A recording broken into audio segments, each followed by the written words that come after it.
Chicago, Illinois is one of my favorite cities to visit in the entire country. In this video here, we're going to take you around to some of the best things to do in the city, including going to the top of the Sky Deck Chicago on the Willis Tower, 100 stories up. Then we're going to take you over to the Museum of Science and Industry before heading to the Shedd Aquarium and the Field Museum, and finishing up 40 minutes outside of the city at Six Flags Great America. Enjoy the video. Greetings from the top of the Willis Tower here at the Sky Deck. When you come to Chicago, you got to do one of these observation towers here. We did the Willis Tower, which is formerly the Sears Tower, one of the tallest buildings in the world. And they've got the ledge, which really allows you to look straight down, like 1,300 feet, and it's freaky as all get up. Obviously a beautiful view, but this is like so trippy. Craziness. Hey everyone, we're now on the south side of Chicago. Check out the Museum of Science and Industry, which is housed in this amazing, beautiful, old building. I believe it was built for like the 1893 Columbian Exposition or something like that. But inside is one of my favorite museums in the world, and definitely my favorite science museum in the world. We're gonna go show you around. So we're here in kind of the futuristic big lobby section of the museum. This is where you come to enter, and there's a million different ticketing options for this because they do have 5 different pay extra exhibits. The Big Bright Brick is their current special exhibit, which is a Lego exhibit. There's the onboard tour of the submarine, the coal mine tour, and then a couple other different things. So depending on what you want to do here in the museum, it's going to cost you some different things. Also in the lobby area is the Golden Zephyr train. So I love the Golden Zephyr exhibit here because of things like this. You walk into the actual train, and then you might see a button here, like this guy, push to start. And then what happens? Wow! Oh, you get this guy that projects on a screen and tells you all about the train and how it works and things like that. Very much a thematic kind of experience. Also, from a hee guy humor experience, here's the toilet. But do you think, like, how do you get to the toilet? The sink is in your way. The sink, it lifts up and folds into the wall. That's cool. Obviously not a toilet you should use because it's in the exhibit. Time to check out one of the museum's marquee exhibits, and it's the U505. Comes with a pretty cool entrance here. And here it is, the U505, the German World War I, I think, U-boat, in its own giant hangar here in the museum. Now, for an upcharge, I believe it's about $12. You can go and take a walkthrough tour of this thing.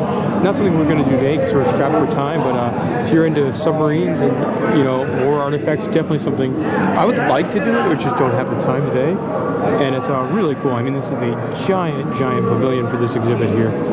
Neat. And again, something you would not see at any other museum. This is the only museum I know of that has, anything close to this. The only thing I could even think of that's similar is like the space shuttle exhibit at the Kennedy Science Center for having something so large inside like this. Anyway, really cool. So they have a giant torpedo right here. And I have no idea, because you see, like, if you watch the movies and stuff like that, they are not nearly this big. But this thing is a good 20 feet long. Crazy. One of the museum's marquee exhibit, and one of its best, is the coal mine. And the coal mine is another one of these pay extra exhibits. You start here, you drop down the elevator shafts. There's a train part of it, so you get a train ride. You get to see all these giant machines. It is an upcharge, so this is one I highly recommend because it is that good. Probably for me the highlight of the museum, but the museum's got a lot of highlights, but definitely highly recommend that upcharge. So we're here in the Numbers in Nature exhibit, which is an exhibit, and then there's a mirror maze here in the middle. This is one you need a timed ticket entry, so if you're here on the busy day, you might not be able to get right in, but it is free, and it's kind of trippy. Here is the genetics exhibit, which is all about DNA and that kind of stuff. But the highlight of it is the chick hatchery. So they've got a whole bunch of like chicken eggs kind of things. And if you're here at the right time, you can even see them hatch. And then you can see how ugly newborn baby chicks are. But that's really cool. Like you can sort of see them moving around a little bit, waiting for one to pop out.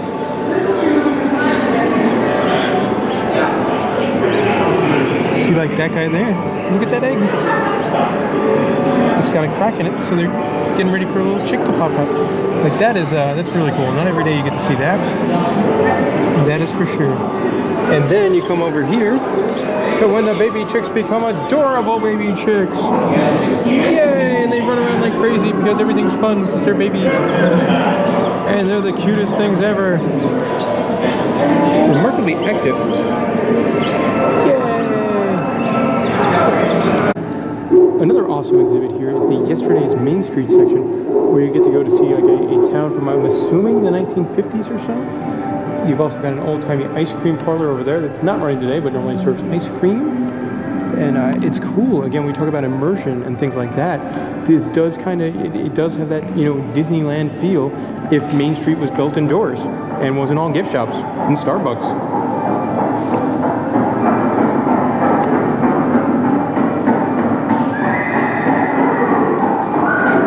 Very cool. I guess there's some sort of a movie theater type thing down here in the Nickelodeon, showing like old-timey silent films. Very cool. Again, neat section of the museum. Gonna walk through the Fast Forward Inventing the Future exhibit here. Really, just because they have this awesome fog screen effect right here in the beginning. You know, very similar like a Davy Jones and Pirates of the Caribbean, things like that. And these things, yeah, this one actually works, unlike ours at the Magic Kingdom. And those are really cool. Then you look on the other side and you really can't see them. You know, they call the F5 tornado the finger of God.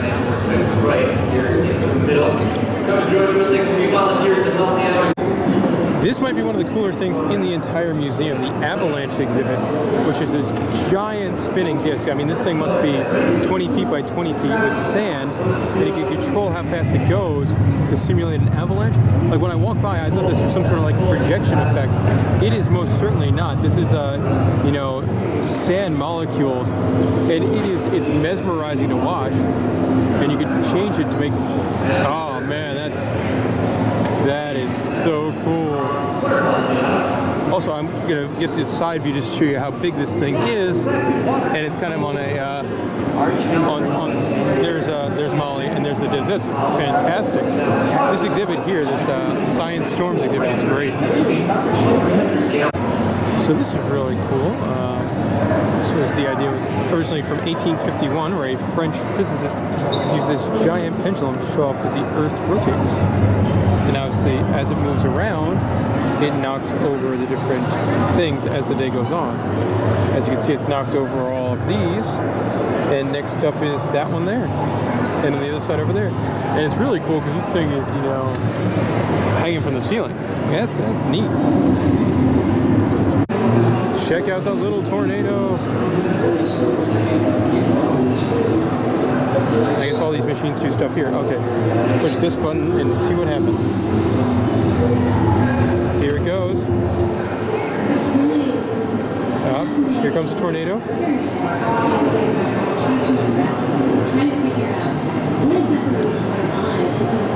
This is such a cool exhibit. What, did I mess it up? No, you can adjust the walls. Oh, and you can adjust the walls to make all sorts of different tornadoes. I wonder which wall you have to move to make it a Sharknado.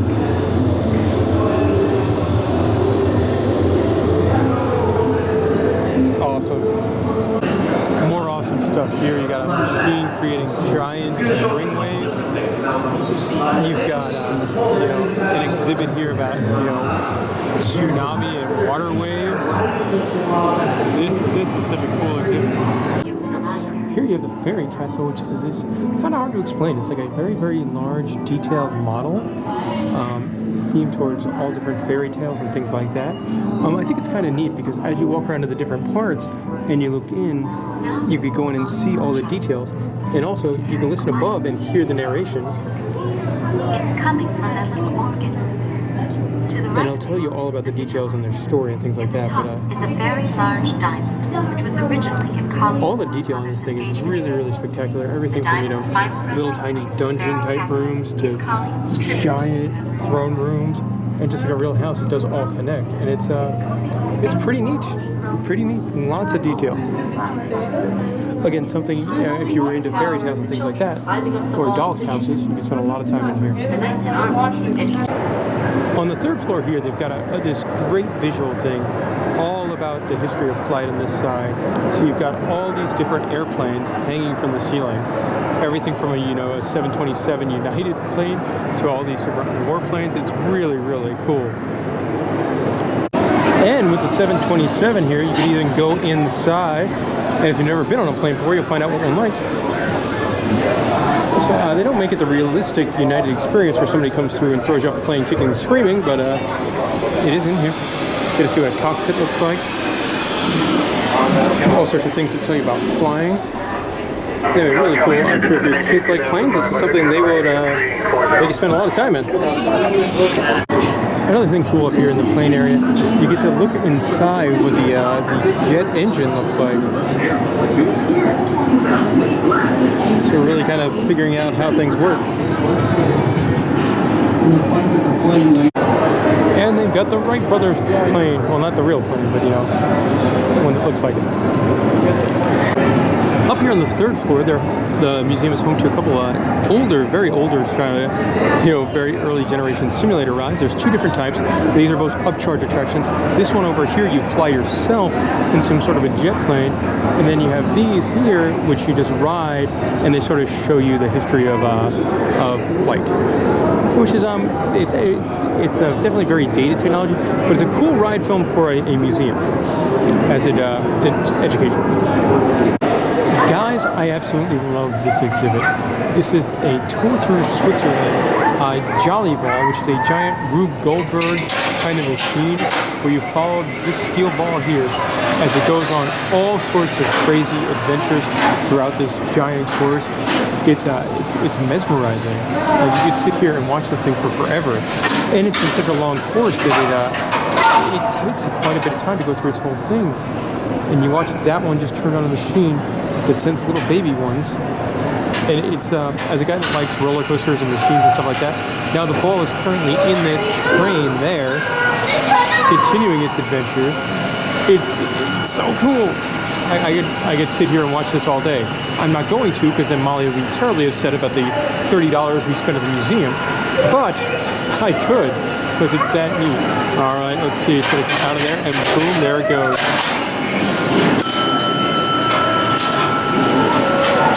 So cool. Anyway, awesome.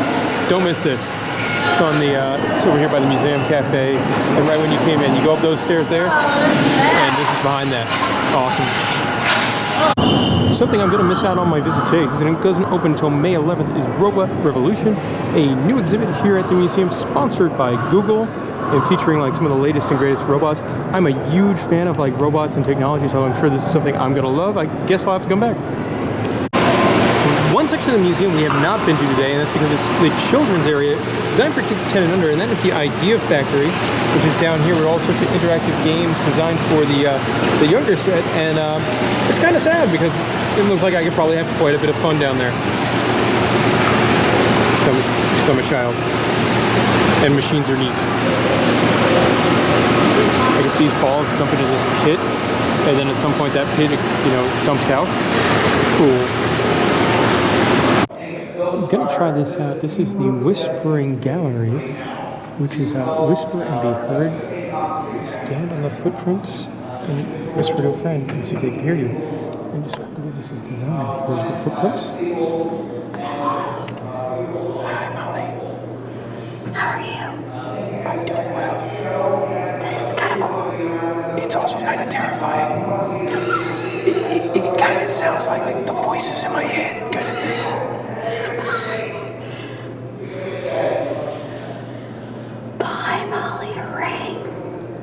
No, those aren't the voices. Pretty sure those are not it. So next up is You, the Experience, and this is weird. So you walk by and these people laugh at you, and apparently the more you move, the more they laugh.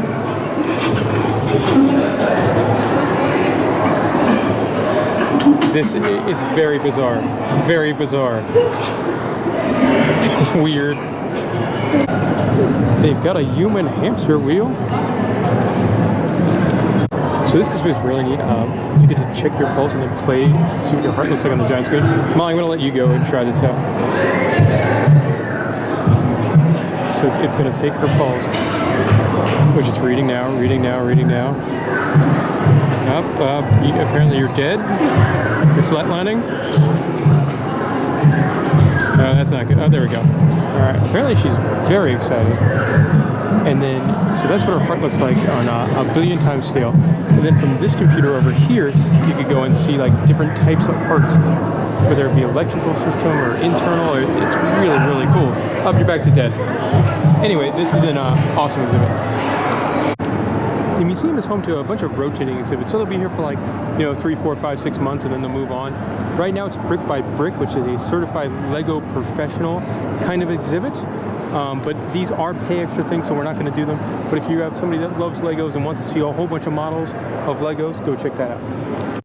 You've got another exhibit here that's fantastic, and that's the history of Chicago and the railroad, which you then end up with one of the biggest model railroads I've ever seen. This thing just goes on forever and ever. From, you got the landscape and the city over here to giant mountains over there. If you had a model railroad, you are absolutely in heaven. And then over here, you've got a full-size kind of steam train thing, which you could go in and check out.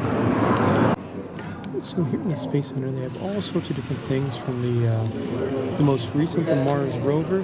Sort of takes you through the history of some of the different spacecrafts and things like that. You've got the space shuttle here, showing off what that is like. Over from like some of the Apollo kind of stuff, like the capsule that would come back in and would splash land into the water, or the one that would land on the moon itself. So kind of cool if you're into space over here. Also, this is where the OmniMax Theater is. But if you've never seen one of these big, awesome dome movies, they do have them here. Again, another thing at the museum that is, I believe, an extra charge. And right now they're showing something about great white sharks and dream big, engineering our world. My background's in engineering, so I thought I would be interested in that. It's back here about the space stuff. All right, this is fun. You get to fuel up.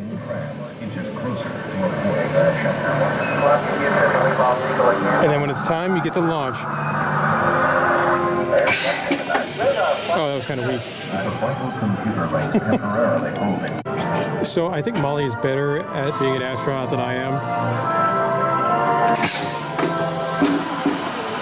Yep, much, much better.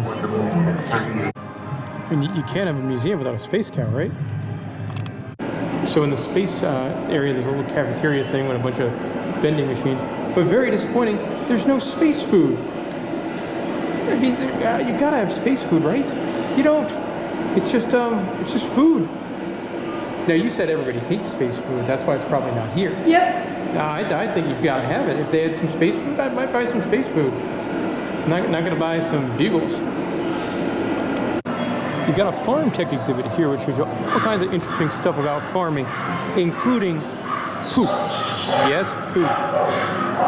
You learn all about how the cows eat, and then plop, it comes out. And you also have poop to power. So we're here, I'm going to do a milking pit crew.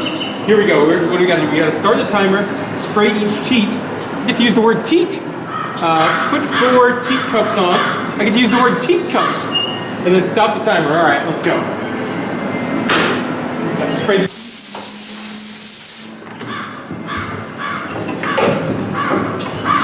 these things on the teats. I'm bubbling. 11 seconds. Which, if you look right here, this guy's a master milker. So they have a giant, I guess it's a combine simulator with a full-size John Deere combine.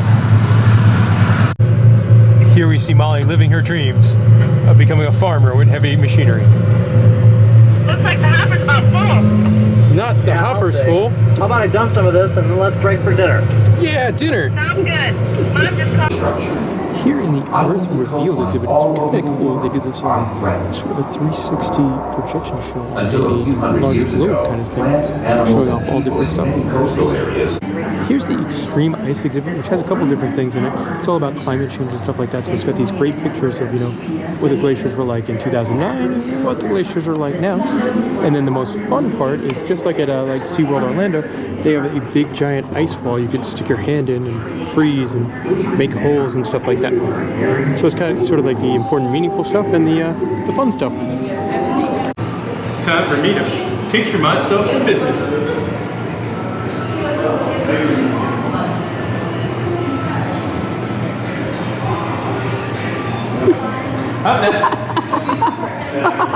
That did not go as planned. That's terrifying.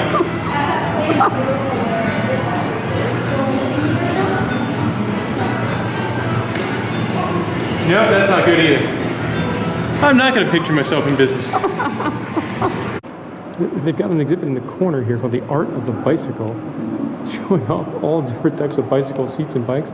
You know what I wish this exhibit had was like a hands-on area where you could try one of these ridiculous like giant seat, giant wheel, tiny wheel bikes.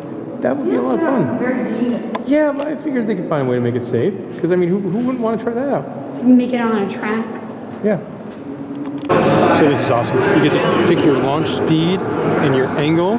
So I'm gonna go, let's say I go really high and really slow, and then I hit launch, and it's going to launch the ball into the net over there, all the way across this ravine here. That's so cool. Two directions at the same time. I love it. Vertically and horizontally.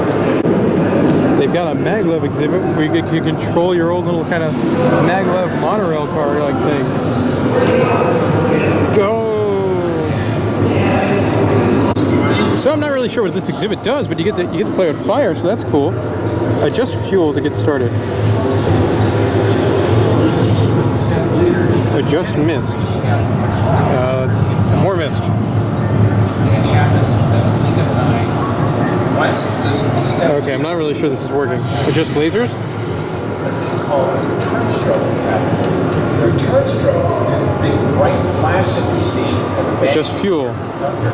Okay, we got a bigger flame. Molly's better at this. Adjust lasers. Let's turn lasers on. Oh, we not want lasers on. I'm guessing the mist effect is not working, but the exhibit still has fire, so that's a plus. I'm pretty sure you're not allowed to be a science museum if you don't have one of these things. But don't worry, they have one of these things. And here we got racing cars, which is, well, it's exactly what you think it's going to be. It's a racing cars, showing from various like Indy cars through, you know, all sorts of cars, old-timey cars. So if you have a kid that likes cars, it might be a good exhibit for you. Now in the circus exhibit, which at first I thought was kind of dumb, but they have all these really, really cool, like old-timey detailed miniatures. And a couple different ones. And you can tell they must be really old. I'm sure there's a plaque that tells you the history of these things, but very, very old. Yep, very old. 1920. So the mini circus is almost 100 years old. And there's the snake car. So this one's cool too because it talks about the different rings and it lights up and then they do stuff. So right now the elephants are spinning around and they're talking about the elephants, but then they might go and talk about the horses and the horses would spin around. Well, there's got to be something good in here, right? Right, let's see. Nope, that's just me. That's a strong man choking some snakes in my camera. Hi. Crotch shot. This one is also humorous. You're a small person who's holding guns with a large Marge there. Fun. They've also got one for the sideshow. It shows like the people going in and the various kind of sideshow characters. Oh, cool. Ladies and gentlemen, boys and girls. I was going to say, there had to be a barker, right? There's a couple of them out front. Here to the big circus sideshow. Here is the ship's gallery, which is a whole bunch of like models, ships, and nautical stuff. So you're into nautical stuff and ships, you probably dig this. We are into cruise ships, which, well, they don't seem to have any of those. So it's probably not for Legend of Molly. They got the Christopher Columbus ships, though. I'm not sure what this exhibit is, but there's a bunch of old-timey stagecoaches like out of the Oregon Trail. Just when you think you've seen it all, here's a bear wearing a dress. A whole bunch of penguins dressed up in funny costumes. Also, this section of the zoo, the museum is I Spy. You come over here, you read a little, and you try and figure out like the answer to a scavenger hunt story kind of thing. I also love that they have old school mold-oramas all over the museum, so you can get, you know, run the locomotive area, so you can get a locomotive, but you can get a submarine, or all sorts of other things, and it's really cool, old school. It makes it right there in front of you. And that will do it for our day here at the Museum of Science and Industry in Chicago. I love this place. This is one of my favorite museums ever. Definitely my favorite science museum. It's gigantic. You could easily spend all day here. We were here for 3.5 hours, and I really don't feel like that was enough time. I think it's great. Absolutely wonderful. Great for kids, great for adults, and very repeatable too, because there's so much stuff to see. Molly, what do you like? What are your favorites, least favorites? I really like how interactive it was. There was a lot of interactive Elements. Different. Yeah, it wasn't a lot of traditional science museum-y stuff. I really liked it. I would come back. Me too. Coal mine for me was definitely a favorite. Normally, I really love the Zephyr train. I did talk to somebody, because the Zephyr train's closed today. They are in the process of switching it over from a tour-guided experience to a self-guided experience. So that's not operating today, but I like that a lot. It's got sort of some animatronics and stuff in there, and you guys know I'm a big theming dork. Coal mine for me is my personal favorite. It does take that very, very immersive experience. You've got the adorable stuff with the baby chicks, that incredible Rube Goldberg machine, and just a submarine. There's so much stuff to do, and also a lot of stuff to come back and do. If you want to go and see a different IMAX movie, if you want to go back and you know, do the submarine tour. I will say my one complaint about the museum, I would say it's got too many upcharges. It does kind of feel like you're being nickel and dimed, where you either need a ticket to get into some things that's free, or you need to pay an upcharge to go. So that's my one complaint here. So if you come and you see the tickets are 18 bucks, be prepared to spend a lot more than that with all the different upcharge stuff. But I love this place.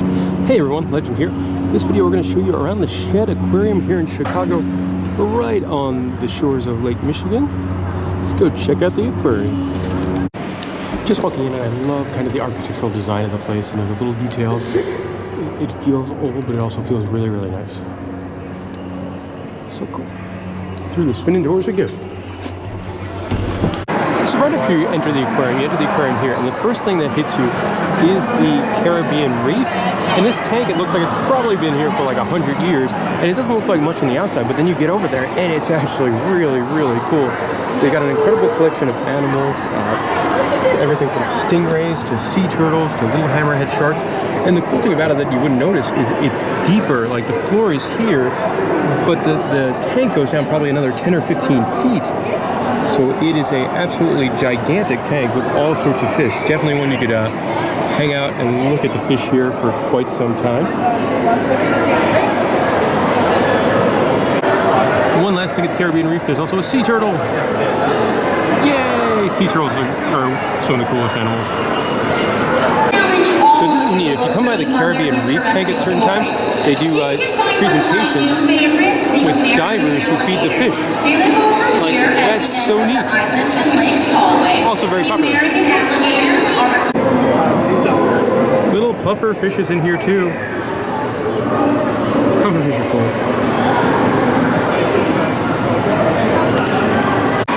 Hey guys, we're now in the Oceanarium section of the aquarium, which is really, really wonderful. And we're here at a great time, so we're catching and doing some feeding and training sessions with the beluga whales. And I mean, it's really awesome because I'm so close to the beluga whales. They're in those beluga whales. And they have a whole bunch of different ones, and they're doing different, you know, tricks and exercise sessions and that kind of thing. And it's incredible to be so close. Look how cool it is. He's eating fish. Oh, this is fantastic. So here's the sea lion area, which is surprisingly small. I'm guessing they probably have a decent area, but I want to talk about some of the theming level here at the Oceanarium. I mean, it's you know, rockwork that has to be 20 feet tall. And then if you go over here, you got this great waterfall too, obviously the belugas we showed you earlier. But then as you enter, your stairs go past another piece of giant rock fall, work with waterfalls and stuff. It's just It's a wonderfully well done exhibit. And then you've got another tank down here with some little fish. But again, just like, look at that. Like that is some top-notch work there. Now, if you go to the polar plate zone, you get a great look at the underwater area of the beluga tank. And it is a gigantic beluga tank. Very, very impressive. Look at how big these guys are. This is awesome. Now that's really cool. If you were to turn around, all sorts of construction and ugliness, but that does have to happen. This operates every day, all day. So you do have to take things down from time to time to fix them up. But the beluga tank is, oh man, it's so cool. Still by the belugas, and they've got this really cool little room here where you could hear beluga sounds by pushing the buttons. How cool is that? So they got this great playground area for kids where you get to become a penguin, and there's slides and projection screens and tunnels and stuff, so a really neat area for kids to go and blow up some steam. I love how they have the projection stuff in the background too. As you can see, like, there's little penguins, and then there's other animals that walk by. I like the projection thing. And now it's time for the greatest animal in all of time and space, the penguin. Look at this guy, he's chewing up his mat. And there goes one swimming by, and another one swimming by. Penguins are my favorite animal, and they have a pretty nice penguin exhibit. It's kind of weird because it's very, very tall when penguins don't fly, but they have different types of penguins there, as you can see. You know, the cool little rock hopper over there looking awesome. Like that guy, that's an awesome looking rock hopper penguin. And then I love these guys here. They've got like little penguin houses, which I'm assuming is for like nesting and things like that. But if I was a penguin, that's probably where I would want to live, like a cool little cave-like thing. And they have more of them too. I imagine the penguins could hop up and do the same kind of thing up there. Penguins are the best, and they have a pretty nice penguin exhibit. There's also different times in the day where they do talks about penguins, so if you want to learn about penguins, you can do that. Because penguins are the best. Here we are in the dolphin section, and it's very interesting because they have Pacific white-sided dolphins, where normally if you see dolphins, you know, in any sort of zoo or aquarium, things like that, it's always like the Atlantic bottlenose dolphins. So this one is, you know, it's really interesting to see something different there, which makes it really neat.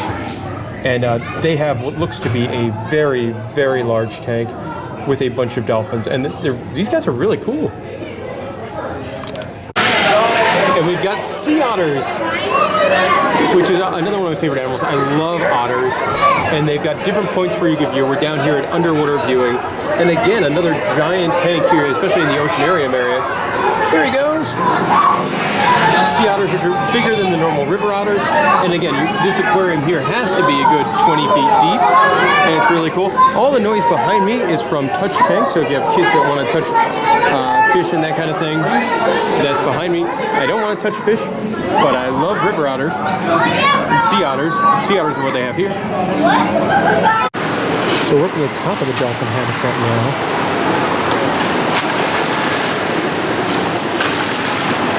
And you gotta love the design here in the Oceanarium area, because it just looks, it's sort of like if you have one of those forever pools in rich people's houses. They sort of have that here, except for the dolphins.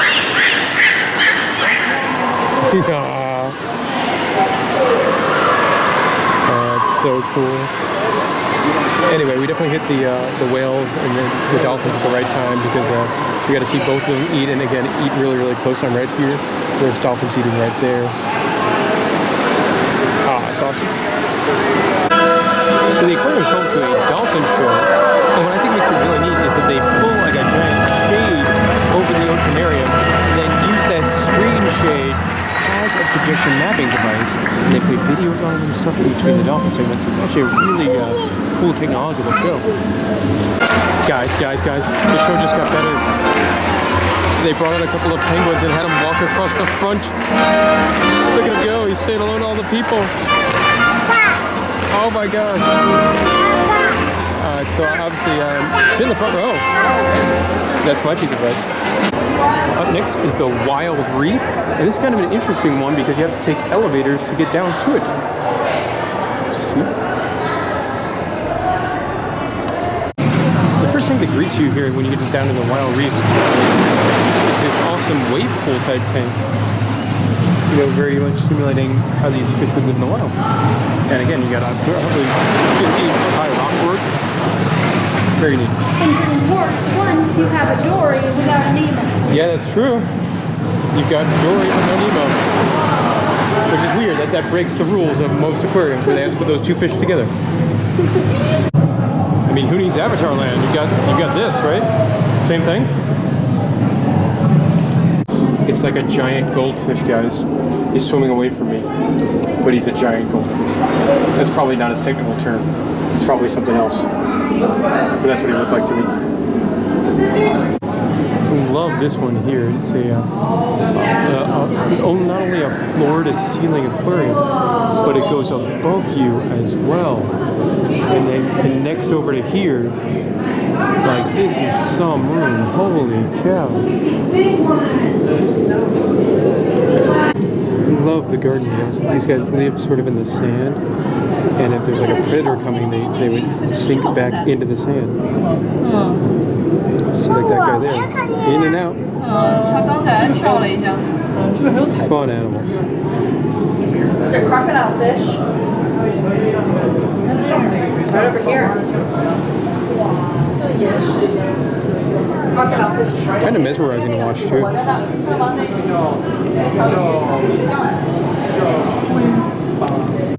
More awesome guys down here. Check out the crocodile fish, which that name makes a whole lot of sense. And then up here, you sort of have to play Where's Waldo until you find him. The stonefish.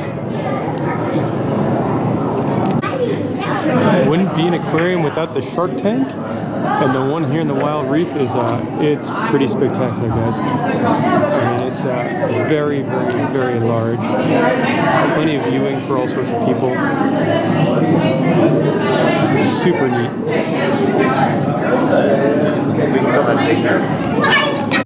Oh man, look at the design of this aquarium. This is one you could actually walk on top of. And you walk right over some stingray type guys. How cool is that? And then if you look over the edge, you get to see them without the glass. Another tank here at the Shedd. Really great design. They're really actually pretty pretty. Here we've got a mangrove forest type reef. So cool, super pretty. Trees? Is it just trees, no fish? That No. The aquarium's home to a 4D movie theater, which is I think it's included with your total experience ticket. It might not be included with your basic ticket, and they got 3 different shows they're showing right now. There's Sea Monsters 4D, a prehistoric adventure. There's something called Coastal Predators. So 2 more educational ones, and then completely uneducational one that we just saw, SpongeBob SquarePants 4D, The Great Jelly Rescue. And this is something I wanted to see since we talked to Brent Young from Super 78, who was creative on the film, a couple of IAPAs ago. It was either 2 or 3 IAPAs ago. So I was very excited that I got to see it, and I like the SpongeBob anyway, and it was well done. A lot of good gags, 3D was really great, and overall I gave it a thumbs up. Molly, what were your thoughts? It was good. I really liked it. Alright, let's go check out the amphibian exhibit, which I think is a special or temporary exhibit here at the aquarium. Here we have the European fire salamander. And I think salamanders or newts and anything like that are really, really neat animals. Anyway, it's showing off the exhibit itself here. It's a lot of smaller tanks because it's a lot of smaller creatures with all different, mostly very, very heavy frog base. But it's very colorful exhibit too. Guys, check out the Serenium toad from South America and his crazy flippers. And I wanted to show this off because they've got this great exhibit here. So with a little movie that tells you about them. But these toads, they carry their eggs on their back and they just sort of hatch like that. And then they showed it on the video here. It's just so different. It's so crazy. But the animal itself is really, really neat looking. I mean, who doesn't love the poisonous dart frogs? These guys are amazing. They really look like they're like plastic statues.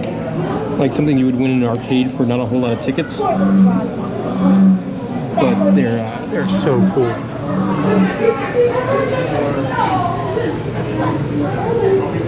Oh, look, he actually moved. See, he's real. Because these guys, they do look like they're fake, and a lot of times you don't see them move around.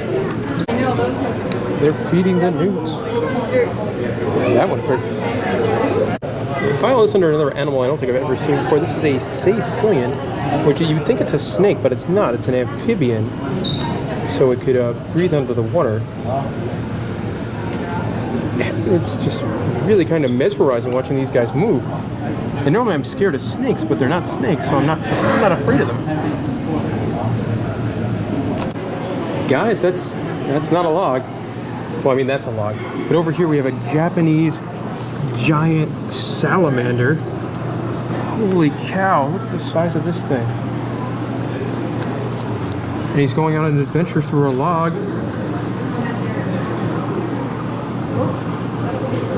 I had no idea salamanders existed that are bigger than like 6 inches or so. And this guy is humongous. Well, he fits in the entire lot. Exactly. I have to say, really did enjoy their amphibian exhibit. I was going in thinking it would be kind of dumb. It would be a lot of smaller, frogs and stuff. But it's really cool. Part of it is like playing Where's Waldo to try to find them. But again, I guess there's school groups going in now, so it's not going to be as enjoyable. We were in here with almost nobody, so it made for a really nice time. And incredible animals in here. Some of the stuff I've never seen, and I go to a whole lot of zoos and aquariums. This is an aquarium. Next exhibit up is the Amazon Rising exhibit. So I really like these guys. They're polka dot catfish, and they've got really, really long, I guess you refer to them as like whisker type things. And there's a duck. Who doesn't love ducks? I love ducks. I do like the interactiveness of this exhibit because you've got here, apparently there are 38 different species in the river's edge habitat, and they've got this tablet kind of thing here where you can find out who's ever your favorite species. Let's say I want to learn more about the catfish. You click on the catfish and it's going to give you facts about it. Like, that's a really cool interactive thing here in the Amazon area. Here's a yellow spotted Amazon turtle. He's pretty cool. Guys, I might have nightmares. These are giant cockroaches. I mean, they've got to be like 3 or 4 inches long, and they're moving like crazy. I'm going to have nightmares, and Molly pointed this out to me, so I'm going to blame her and then wake her up. Guys, more wonderful design here in the back of the Amazon area. It uses this sun to come in, and you've got giant tree branches that go down there. It's a really, really beautiful exhibit. Not a great shot, but this is a Mata turtle who really looks like something out of prehistoric times. That's what he looks like on the sign. And they've got a couple of them. There's one over there, and then there's one in the back over there. And that's really looks like something out of prehistoric days. Again, yeah, it's just fantastic design. This one's got like an Amazonian hut built into it with the giant trees and everything. The rainforest exhibit. Well, the fish aren't the coolest, but the exhibit is wonderful. Watch out, J-Lo. We're at the Anaconda exhibit, and it's kind of cool because he's in and out of the water. But this is an okay view, but then you go down here, and you see just how many times like he circles back onto himself. I know he's got kind of an tough view with the blur as you get more of me than you get the Anaconda, but it's gigantic. And awesome that they have one of these things. They're crazy animals. Here's the Arapima, which has to be one of the biggest fish in the aquarium. There's that small child, and there's the size of that fish. That gives you an idea. The fish is bigger than the child. It's a very, very large fish. You also have some turtles in here. Over here, we've got this whole half of the aquarium on this side here. It seems to be waters of the world, and then it's divided up into different sections. And we're going to start here in the rivers. Starting off here, you got a really awesome aquarium design because you not only have like the water and stuff like that, but you do have the trees, so it continues up, and it's really, really neat design. This tank is home to, well, one ugly fish. Ah! Here's an ocellated featherback, which is a fish I don't think I've ever seen. It's from Thailand and India. And it looks like a combination of like half fish and half eel. It's really interesting.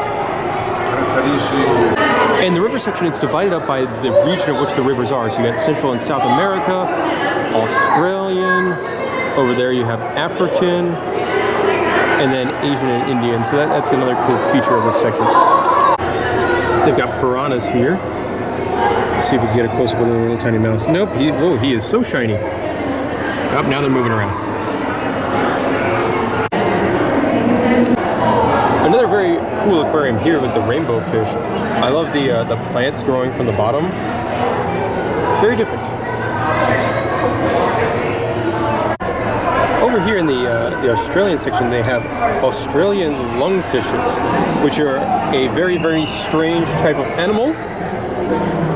They have both lungs and gills, and they're in here with some other animals. So you have turtles, you've got this really cool looking lizard guy. And then I wanted to point this out too. They had this sign over here, and I found this really interesting.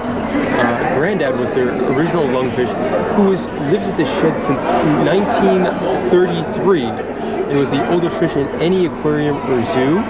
Just passed away earlier this year, and he lived here for over 8 decades, and was seen by over 104 million people. Like that is so cool. Now they got a couple other ones, like this guy. Still in the rivers area, we have some paddlefish, which I didn't know was an actual thing. I just thought it was an expensive restaurant there at Disney World, back where we're from. But nope, they're real, and they are hilarious looking. And there's also, I think, a sturgeon down there. Mm-hmm. But the paddlefishes, those guys are, that is something else. Hi, I'm a really cool pufferfish. Look at me.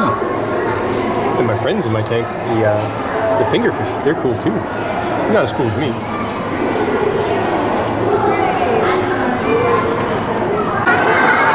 Check out the Chinese crocodile lizard.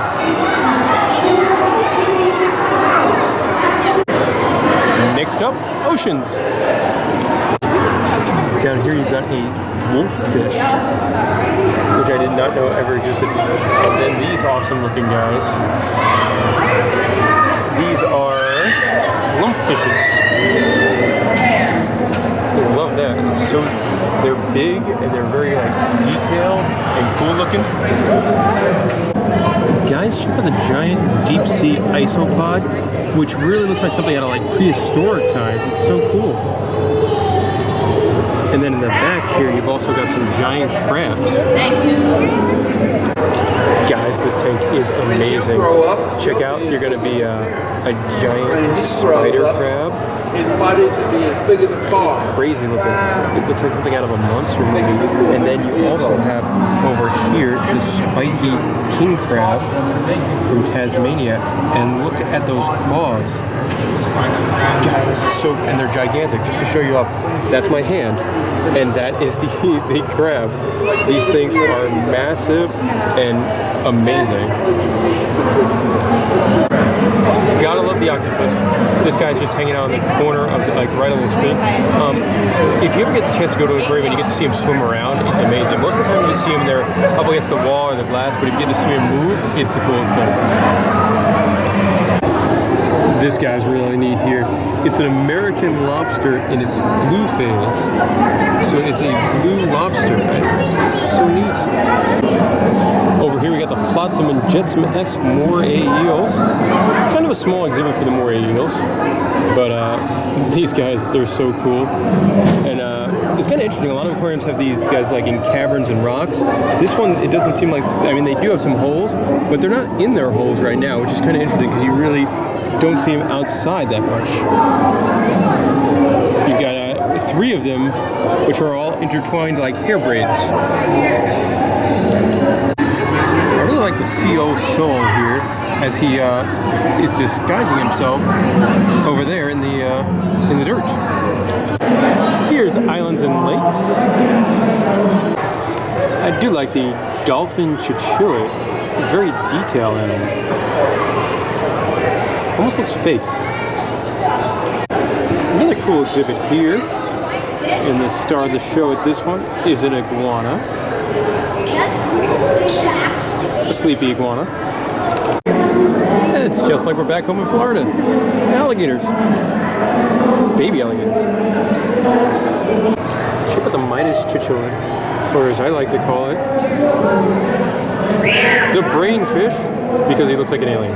These are not good. We got some really cool turtles here, little tiny, smaller turtles swimming around, and then you've got a couple of them out of the water here. And this guy, he's trying. He's gonna make it. He's gonna make it. Yay! He made it. So cool. Here's the Great Lakes. Some cool projection screens back there. Of course, showing off the local fish as we're here on Lake Michigan. This exhibit's really, really cool.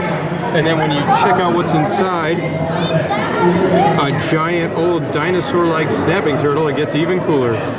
We tell he's old. They got kind of the moss growing on it, which is common with turtles. Check out his face. Awesome. More funny-looking ugly fish. Got some sturgeon-type fish here.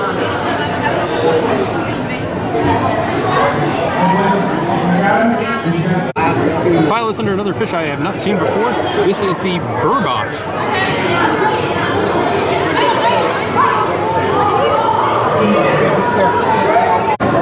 Check out this fish with like the suction cup mouth.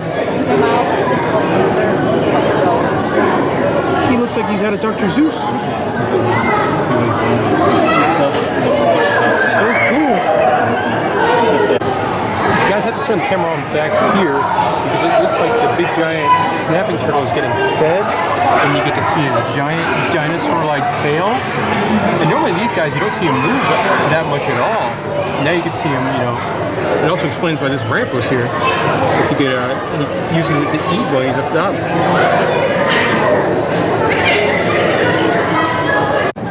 I absolutely hate spiders. Spiders and snakes are my two least favorite animals, but I had to show you guys this, because this is the famous bird-eating spider. Not a great view with the glare, but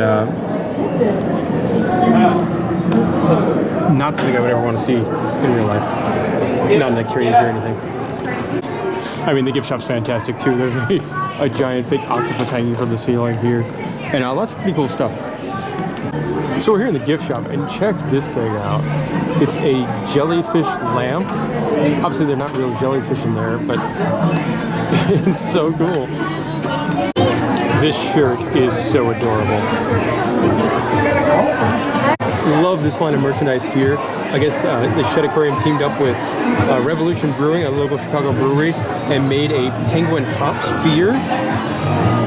So you got, you know, everything from t-shirts to growlers to, you know, this one, a t-shirt with a pop top in it. I mean, it's pretty awesome stuff. I love the growler.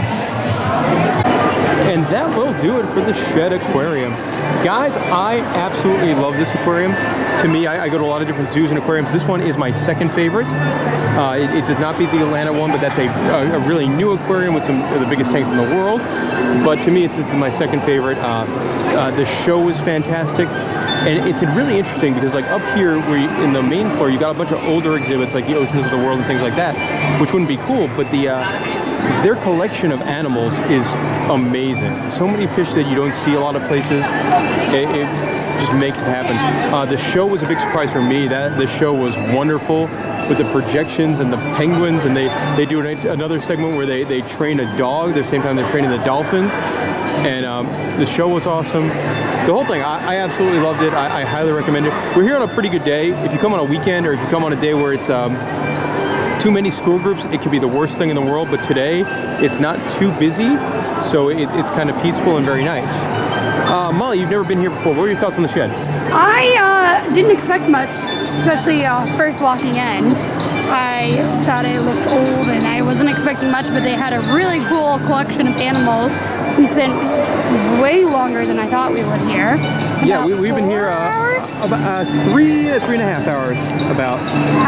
Way longer. I really liked it. Fully enjoyed it. I would say one of the best. Not the best. Not the best. It's not Atlanta. Yeah. But it's really good. Very good. Next up on our Chicago hit list, it's the Field Museum. which is the Natural History Museum. Again, in the museum campus area, so not too far away from the planetarium or the aquarium, right there on Lake Michigan. Beautiful, giant, old building. Let's go check this out. Welcome inside the Great Hall of the Field Museum. This is where you enter, you buy your tickets and that kind of thing. And it's also home to the museum's most famous resident, and that is Sue the Tyrannosaurus Rex. I believe it's the most complete Tyrannosaurus Rex ever found. And it's in a very, very cool spot here, right in the middle of the museum. Up next, Evolving Planet, and I believe this is where we'll find the dinosaurs. So this takes you through sort of the history of the Earth, and as you're walking along, as you go through the different exhibits and things, you count down. We're at 3.5 billion years ago. And you turn the corner here and you're at 2.5 billion years ago. Really cool idea for an exhibit. Check out the 400 million year old fish head.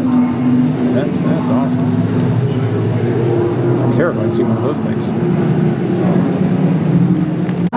You do have a great collection of very much reptilian type early dinosaurs. And a lot of different ones. Check out this guy's mouth. Oh, cool. This is a funny looking dude right here. If my camera wants to focus, there it is. And he was huge. Like, that's his head. Hand head. Neat.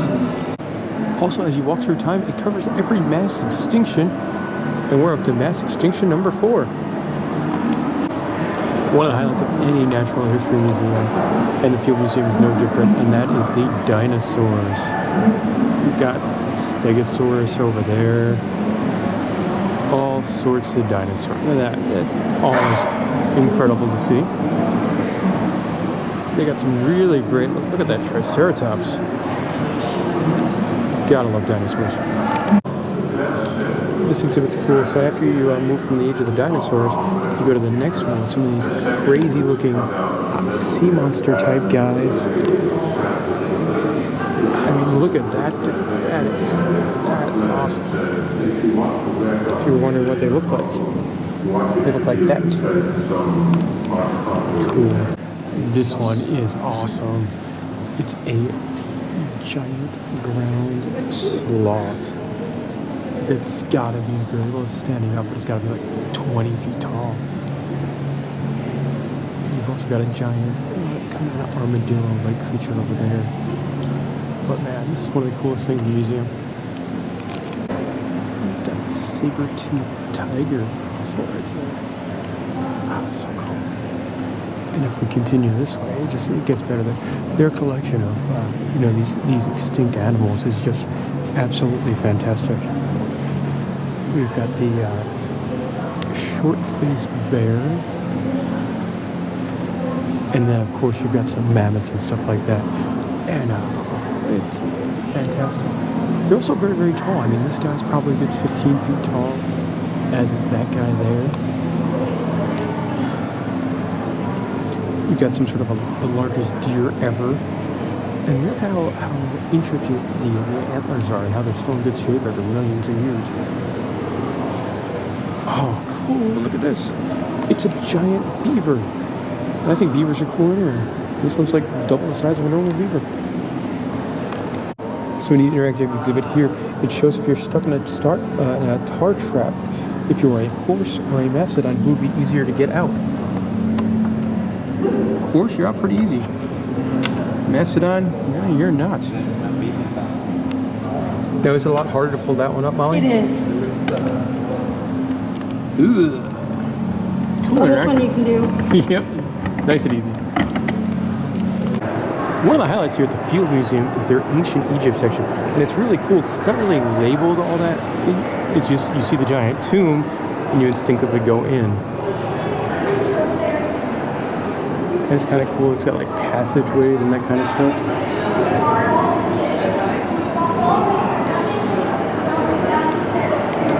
Very cool. I find Egyptian stuff really neat anyway. So something like this is really cool to me. And what makes this really neat too is you go from this room here, and then which is a recreation, in the next room behind glass, this is the real deal. So you know you're walking past the famous Egyptian tomb and that kind of thing. So this is pretty awesome. Also, it's incredible that things are this old and still in such great shape. Just making the exhibit cooler, you go up into the excavation and then you have to walk down a spiral staircase down into the tomb. And this is a pretty long spiral staircase. Like, this is not messing around. You probably go down to at least 2 flights of stairs, maybe 3. Wouldn't be the ancient Egyptian exhibit without a real mummy. How cool is this? Oh my god.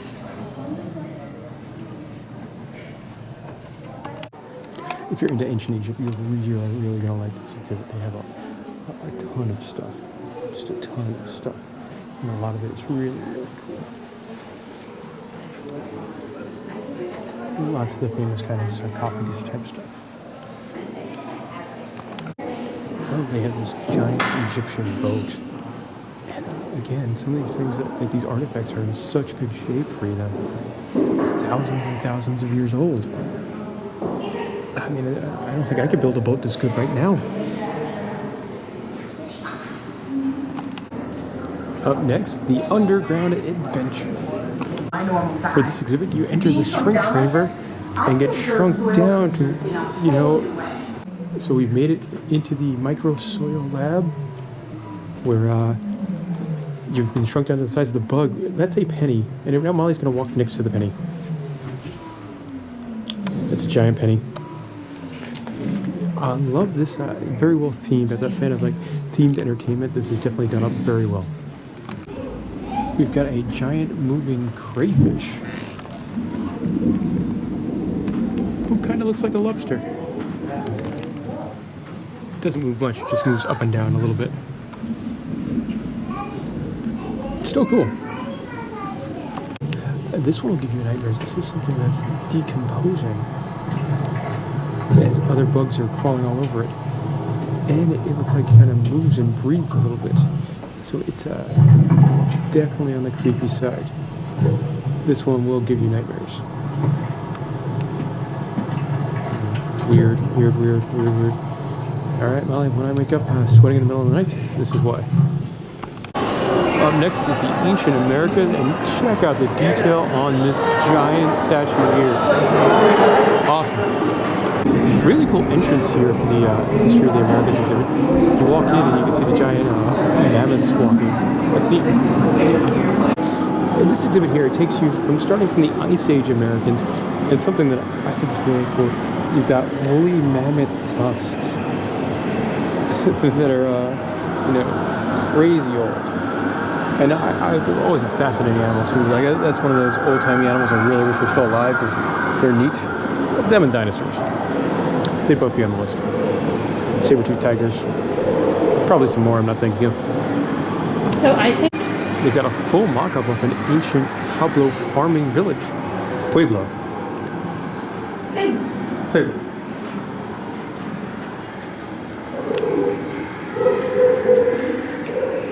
Definitely rather neat. They were really into corn.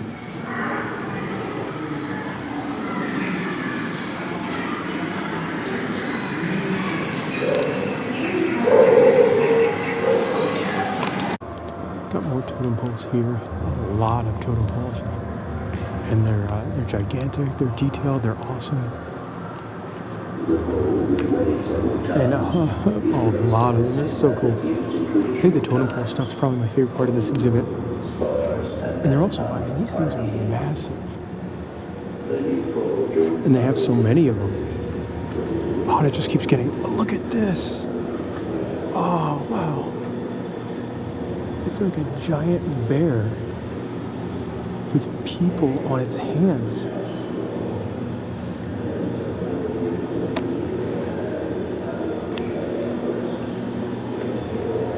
Very, very neat stuff in here.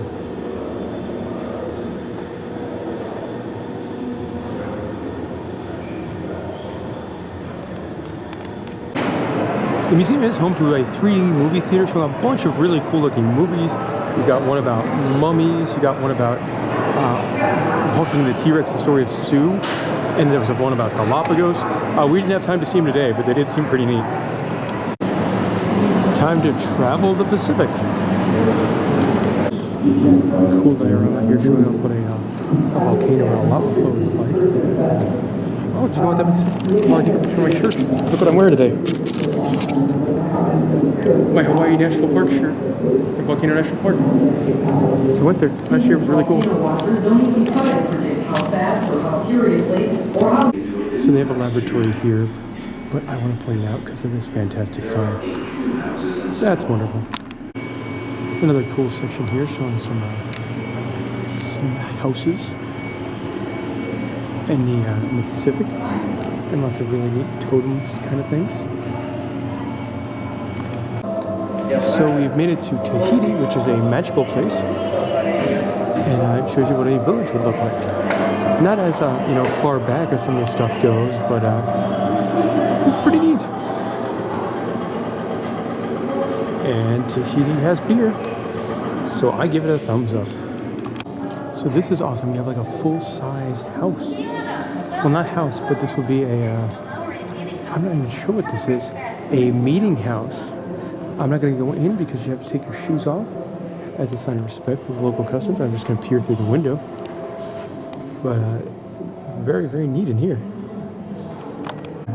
So this is a section of the world I never even knew existed. I know where New England is, but I never even heard of New Ireland, which is, I guess, near New Zealand and Papua New Guinea. And I turned it on in here because I love this. You know, I've been talking about the totem poles a lot on this video, but check this one out. Super detailed. It kind of looks like the characters are in cages. And just some really cool stuff in here. And the masks.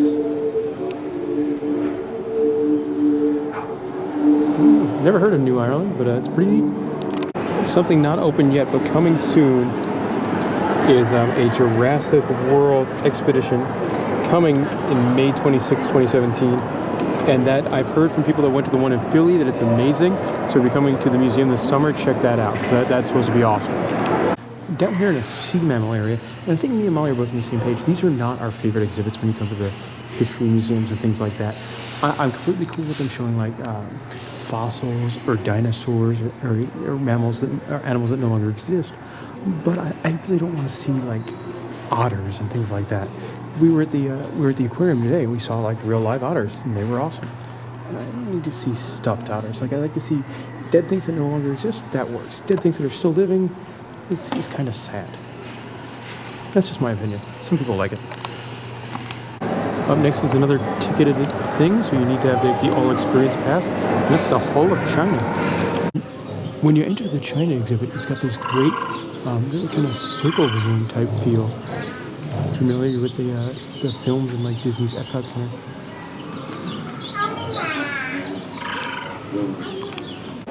So the China exhibit wasn't the most interesting. If you're a fan of like the knickknacks and different things, it might be cool, but not for me. It does end in this neat, peaceful garden area.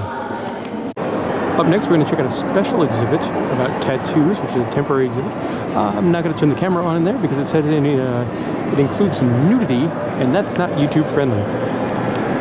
So now in the Africa exhibit, where they have this cool mock-up of the House of Colony. Definitely neat. Oh man, and check this out.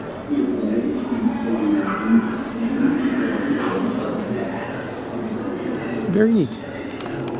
That'll do it for our time here at the Field Museum. A nice museum.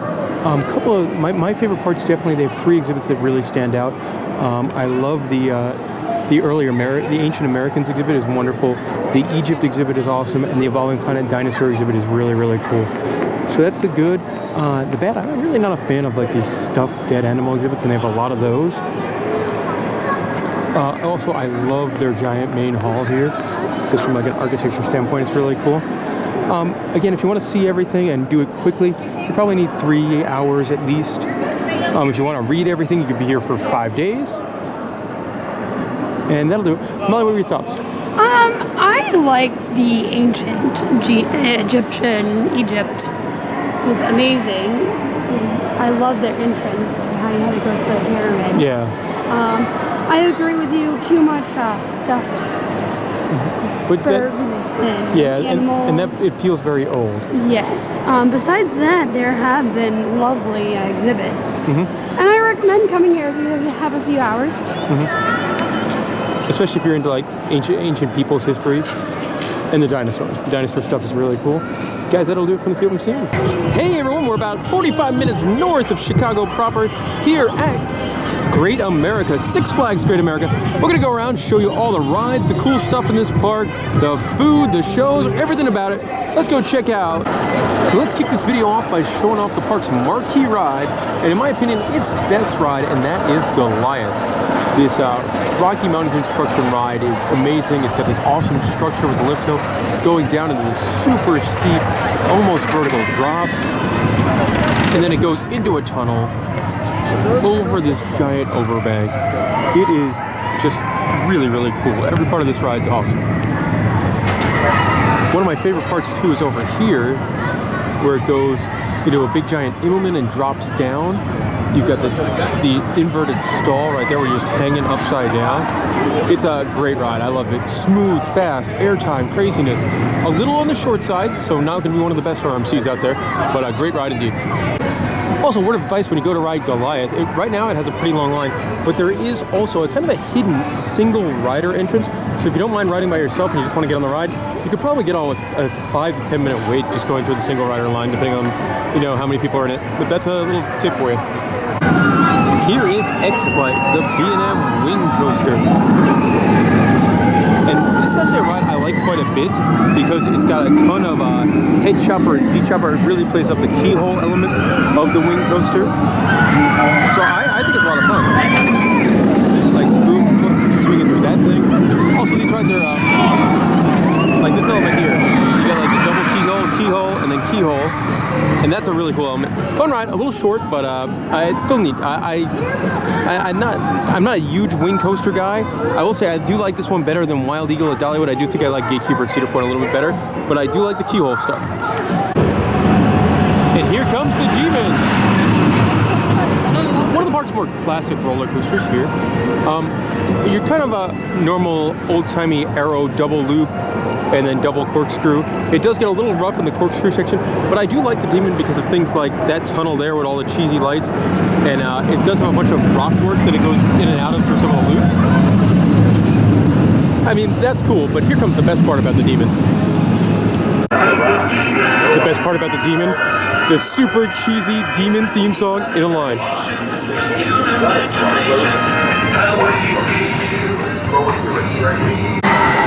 Up next is V2, the park's Intamin Impulse Coaster. And if you haven't been on one of these before, they are a lot of fun. It launches forwards and backwards. The back spike is completely vertical. The front spike has the big turn on it. Also, this part is a ride that is rumored to be on the removal list. It's being rumored that it might get sent to another Six Flags park. So if you're going to the park this year, definitely try and hop on V2 if you've not already, because it might not be here too much longer.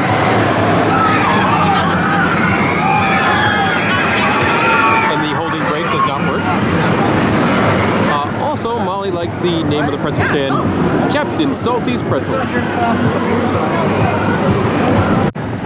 Not quite open yet for our trip, but their new for 2017 ride is one of these SNS free fly coasters called the Joker. Should be up and running towards the end of May. They've still got some work left to do. But these rides, they look like fun. I have not been on one yet, so I can't personally tell you. But there you go. That'll be open if you're coming towards the end of May. Would not be a Six Flags park without Batman the Ride, and they have the original Batman the Ride here. Yes, this was the first one, the first B&M inverted coaster ever built. So if you're a huge coaster nerd into history of rides and things like that, well, this might be for you. For me, it's pretty skippable. As the Batman the Ride, it's a nice ride, but I've been on so many of them before that I don't need to ride while it's here. Fun layout, nice and intense, but if you've been on one, you've been on them all. We can to defend the city of tomorrow. Battle for Metropolis, one of my favorite rides in the park. Interactive, SNS, 3D, and animatronics. It's really got it all. Love this ride. Luther has used his... I love how it works too. They give you not only your score, but they tell you like I'm one of the top 10% of all time. Here I am looking cool. Anyway, love the great ride. Awesome ride. Here we we got Raging Bull, the park's B&M hypercoaster with a great first drop that goes right into a tunnel. And then it goes to this big, awesome horseshoe curve there.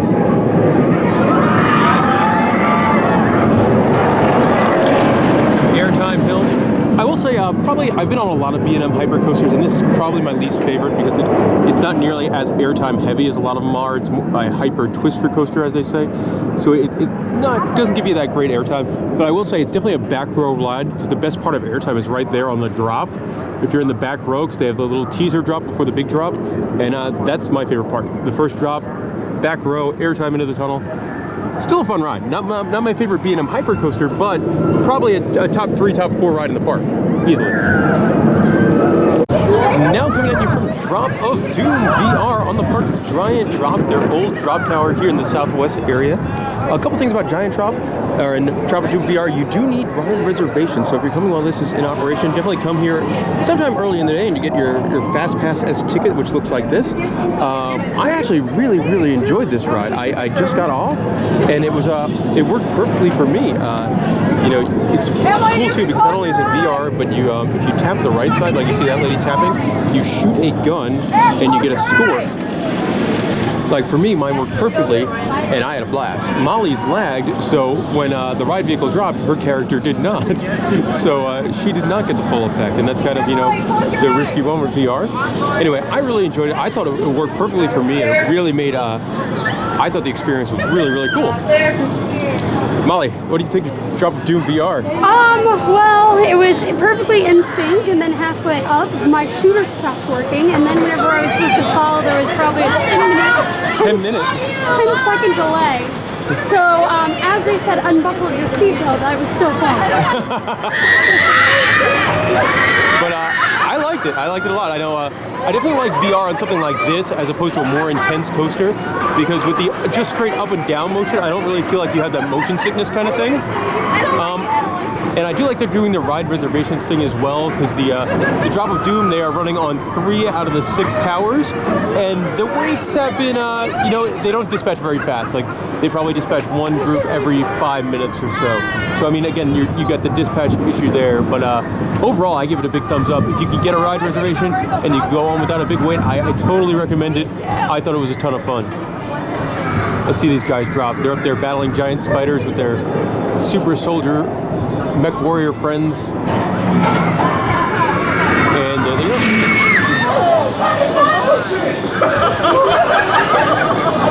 I'm still falling. Here's Buccaneer Battle, which is the park's splash battle attraction, and it's actually got a really nice amount of theming here for a Six Flags park. You can see a big tipping bucket. I don't think they're running that today because it's like 50 degrees. I'm actually kind of shocked this ride is open when it's this cold. Nobody's on it, but it's neat, little theming and interactive stuff. I like these rides. I'm not a big fan of actually riding them. I just think they add a lot of energy to parks. And I wouldn't ride, but I would sort of hang out on the sides and shoot people and then run away. Anyway, here is the Buccaneer Battle.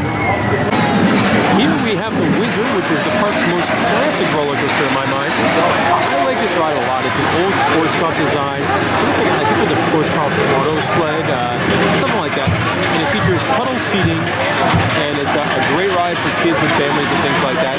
Not super thrilling, but it's in kind of a shady wooden section of the park with a nice lake and things like that. And it's old, classic-y fun. Not a lot of times when I go to a Six Flags park and I say, like, man, they have a classic ride. But this is one I would consider a classic ride. Also a very unique spiral first lift there. It does not use a chain, it does use electricity to get up the lift. And here goes the ride.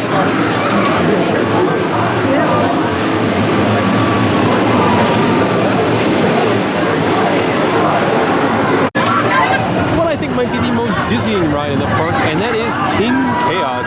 Here in the Mardi Gras theme section of the park, with this lovely little fountain with these, I like alligator guys, and a big old top spin kind of ride. Let's see these guys, let's see what they're going to do this time. Alright, going up. Nope, they're being held right there. They've been flipping a lot. kind of doing boring stuff right now. More amused by this alligator. That guy's cool. Let's see if this thing's gonna do anything cool this time. Up, it's up at the top. And all right, they're doing the hanging thing. The hanging thing. And that probably feels terrible. And then it does that. Welcome back on the ride. Seems dumb. Over here in this corner of the park, you have what I like to call like clone corner, as you got a Superman Ultimate Flight, which is the park's flying roller coaster back there.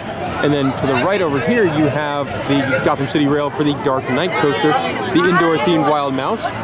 Neither one's a great ride, neither one's a bad ride. I like Dark Knight coaster because I like indoors and theming stuff.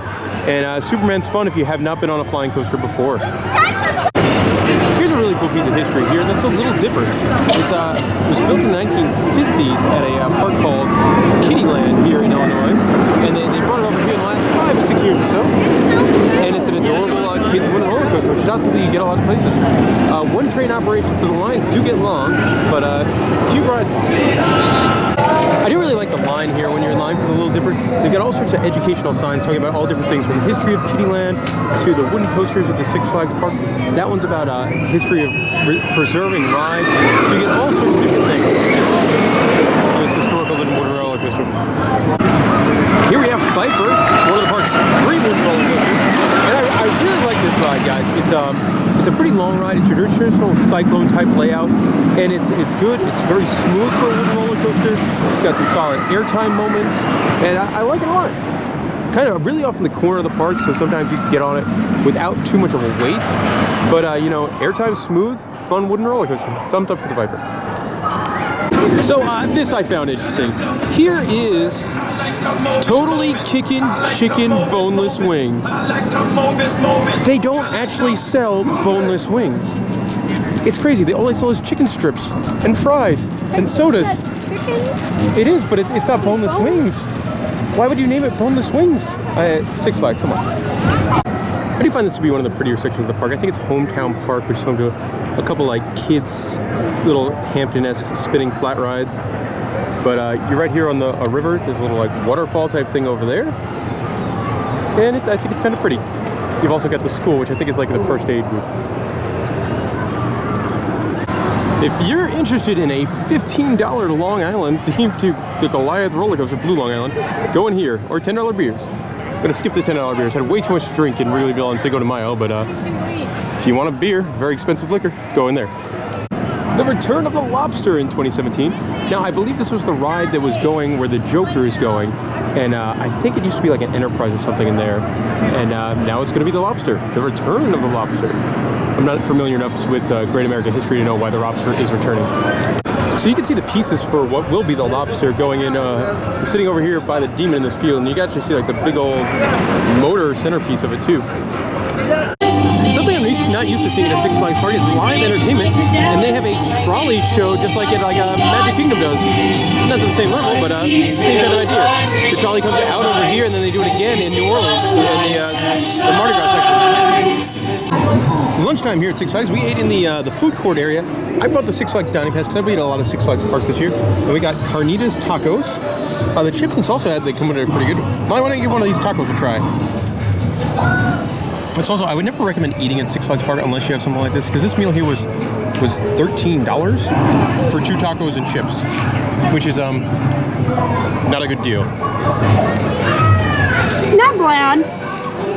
There we go, $13. It's not bad. Bit of a bummer here. Pictorium is not being used this year, which is the park's IMAX theater. And when I was a season pass holder up here, I used to always love going in there and having a nice 40-minute break in the air conditioning and seeing an IMAX movie. Not being used right now, so that's kind of a bummer. Normally I wouldn't go and show a scrambler on a video like this, but I love that this ride is called the Hometown Fun Machine. And it's also in a weird corner of the park. It's sort of stuck off on its own, like behind in the Hometown Square, right next to the Wizard. The Fun Machine. Shooting into the sun here, you got the park's observation tower, the Sky Trek Tower, which is really fun. I love these rides. And I'm also a fan of fractions, so I also love that sign. That's wonderful. So they have a couple different signs around the park saying this. and they don't say who gave them this award. I think it's self-proclaimed. Well, I haven't noticed the park to be dirty. I definitely haven't noticed it to be the cleanest theme park in the world. Camp Cartoon is one of the 3 kids sections here at the park, and it's kind of interesting because, to my knowledge, it's the only Six Flags park that has a Hanna-Barbera cartoon area. You've got a kid-friendly Jetsons roller coaster, you've got a Scooby-Doo, Spy Machines, and a Flintstone section, so kind of older cartoons, but I like that it's different. For our snack on the Six Flags dining plan, we got just a big old Bavarian pretzel. Honestly, the list of snacks is not very interesting. It's really just pretzels and churros and nachos with cheese, that kind of thing. But we went with the pretzel because there was no line. Some of the stuff has long lines. This one here in the beer cart area of the Yukon Territory did not. We also got this because the waffle fry stand was closed. We really wanted waffle fries. I'm sad. Great America is home to 2 different log flume rides, and it's kind of interesting because they're both kind of right next to each other. You got one that's themed to little boats and one that's themed to little logs. And I can't really see it in this picture, but the log one has like a double down on the drop, and you're going to see the one of the logs fruit by right now. So if you're going to pick between the 2, I would recommend the log theme one in the Yukon Territory. So I don't normally mention midway games, but this one caught my attention. The County Fair Game of Thrones, where you have to throw a goblet bowl into a toilet to win your own stuffed piece of food. To give them points for creativity here. Dominating the skyline in the back of the park is the American Eagle. And no, not the fashionable store in the mall. This is a large wooden roller coaster with 2 different sides. So if they're running both, you could race somebody else. It's very, very pretty. It's fast. It's fun. I like this ride a lot, especially the big giant helix. Not the most forceful ride, not a lot of airtime, but a very, very pretty ride. Hey guys, look over here. Adorable baby ducks. Geese, I'm sure they're geese. But look how cute. They're like little puffballs. That's adorable. I do quite enjoy the Moose Burger Lodge theming with all the different mooses, including the big center moose wearing a Clint Novak-esque beanie. Look at that. So we were walking to the park today. We're just Ubering around town while we're here in the Chicagoland area. And you're greeted by this lovely sign. Is your car being towed right now? If you parked across the street, it probably is. Yeah, that's Six Flags. Nothing like making your guests feel welcome. When you first enter the park, you get to see this wonderful, I think it's the Colombian carousel, and it's really awesome. It's got the big reflecting pond out front, and it's one of the few carousels that's a 2-level carousel, and it's nice. It's very, very, very pretty. All sorts of different animals too, so you can ride a giraffe, or a pig, plenty of horses, there's a dragon. Cool carousel. So while the legend was in the bathroom, I was told I need to film the condor over here. Looks interesting. It spins and goes up and down, and that's all I really know about the condor. Yeah. This is an adorable sign. I mean, how can you not love that? Another major kids section is the Kids Obelisk, which used to be known as Wiggles World back when they had that license. Home to a couple different things. They got a plane ride, a car ride in the back, and some playground structures. So we got kids, another place to take them here. Also, it's under a giant tent, a bunch of it, so if it's raining, a good place to hang out. Time for meal number 2. We went over here to the hilariously named Chop 6. For the orange chicken, which is normally $13.50, we have the dining plan, so it's free. Let's give this a whirl. It does not look good.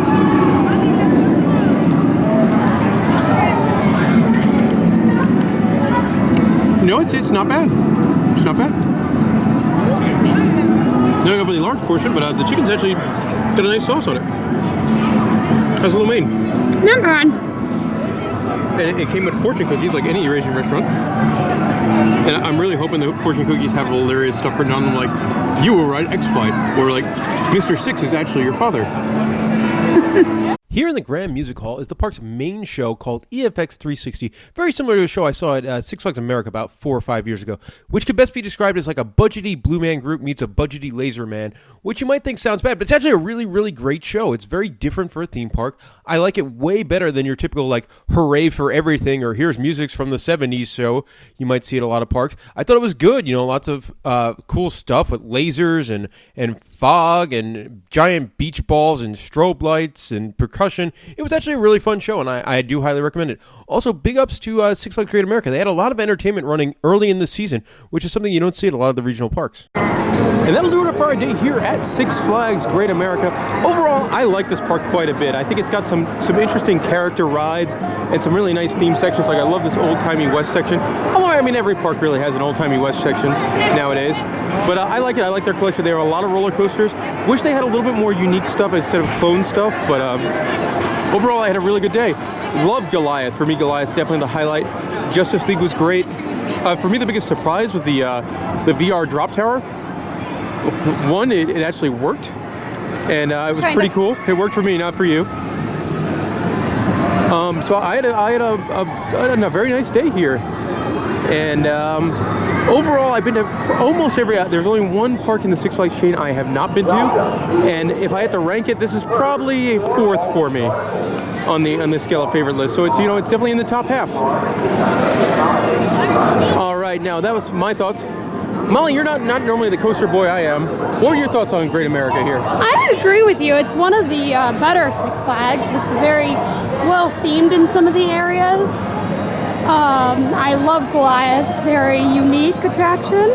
It looks completely different. Yeah, it's got an awesome look to it. Overall, very, very fun day, and it is not your typical Six Flags, I feel like. It has a little bit. That's why it's in the top Six Flags. Yeah, not something we covered on the video. This is also where you would get into the Hurricane Harbor Water Park. They do have a pretty good size included with your admission water park if you're here when it's not 40 degrees. But that'll do it, guys. If you have any questions or comments about Six Flags Great America, let me know in the comment section below. I'll do my best to get back to them. I know I asked some questions about some of the rides and their history, so be sure to reach out with some feedback on that as well. Anyway, signing off from Six Flags Great America.